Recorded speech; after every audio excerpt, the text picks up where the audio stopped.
కాంగ్రెస్ ప్రభుత్వం మోసపూరితమైనటువంటి హామీలు ఇచ్చి కామారెడ్డి డిక్లరేషన్ అని చెప్పి ఆ రోజు బీసీ సమాజాన్ని బీసీ బిడ్డల్ని మోసం చేసి మేము అధికారంలోకి వస్తే 42% రిజర్వేషన్ ఇస్తాం, రాజకీయ రిజర్వేషన్లు కానివ్వండి, విద్యా ఉద్యోగ రంగాల్లో కానివ్వండి, బీసీలకు పునరుద్ధరణకు కూడా పెద్ద ఎత్తున ప్రోత్సాహం ఇస్తాం, 1,00,000 కోట్ల బడ్జెట్ పెట్టి ప్రతి సంవత్సరానికి 20,000 కోట్లు ఇస్తామని మేనిఫెస్టోలో అలివిగానటువంటి హామీలన్నీ ఇచ్చి మా సమాజాన్ని నమ్మబలికి అధికారంలోకి వచ్చిన తర్వాత 20 మాసాలైంది. ఈ 20 మాసాలలో బడ్జెటు లేదు, మా బిడ్డల్ని ఆదుకున్నటువంటి సందర్భాలు లేవు. ప్రతి దాంట్లో మోసం చేయడమే కాకుండా ఆ రోజు హరీబరీగా అసెంబ్లీలో తీర్మానం చేశారు. 42% రిజర్వేషన్ల కోసం తీర్మానం చేసినప్పుడు మేము ఆ రోజే నేను గంగుల కమలాకర్ గారు అసెంబ్లీలో మాట్లాడినాం. ఇది గతంలో ఎన్టీ రామారావు గారు తీర్మానం చేసిర్రు, వైఎస్ రాజశేఖర రెడ్డి గారు తీర్మానం చేసిర్రు, కేసీఆర్ గారు తీర్మానం చేసిర్రు.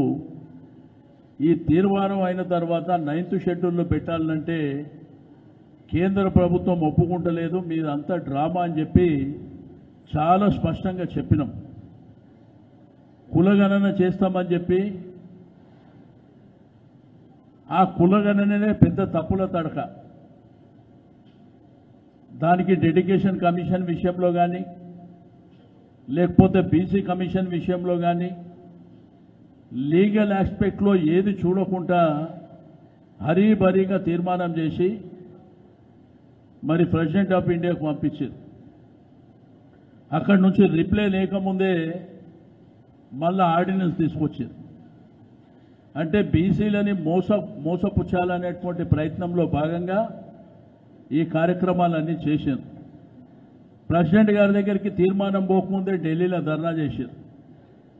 మొన్న 5, 6, 7 తేదీన ఢిల్లీలో మేము ప్రెసిడెంట్ ఆఫ్ ఇండియాని కలుస్తామని, ప్రధానమంత్రిని కలుస్తామని, జంతర్ మంతర్లో ధర్నా చేస్తామని మరి ఇక్కడికి ప్రభుత్వం, ముఖ్యమంత్రి గారు, మంత్రులు, ఎమ్మెల్యేలు, ఎంపీలు వాళ్ళ పార్టీ నాయకులను అందరినీ తీసుకుపోయి ఆ 3 రోజులు ఏం చేశారో మీరందరూ చూశారు.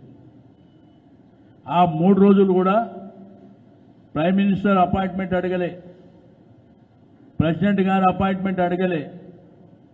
ప్రెసిడెంట్ గారు అపాయింట్మెంట్ వస్తుంది, ఒక ముఖ్యమంత్రి ఇంతమంది ఎంపీలు, ఎమ్మెల్యేలు, మంత్రులు పోయినప్పుడు అపాయింట్మెంట్ ఎందుకు ఇయ్యరు? రిప్రజెంటేషన్ ఇవ్వడానికి ఎవరైనా అపాయింట్మెంట్ ఇస్తారు. అదొక మోసం జరిగింది. ఆ బీసీల మీటింగ్కి వచ్చి కేసీఆర్ గారిని, కేటీఆర్ గారిని తిట్టడానికి, నరేంద్ర మోడీని తిట్టడానికి, రాహుల్ గాంధీ ప్రైమ్ మినిస్టర్ కావాలని చెప్పడానికి ఆ ముఖ్యమంత్రి గారు ఆ స్టేజ్ మీద ప్రయత్నం చేసిండు.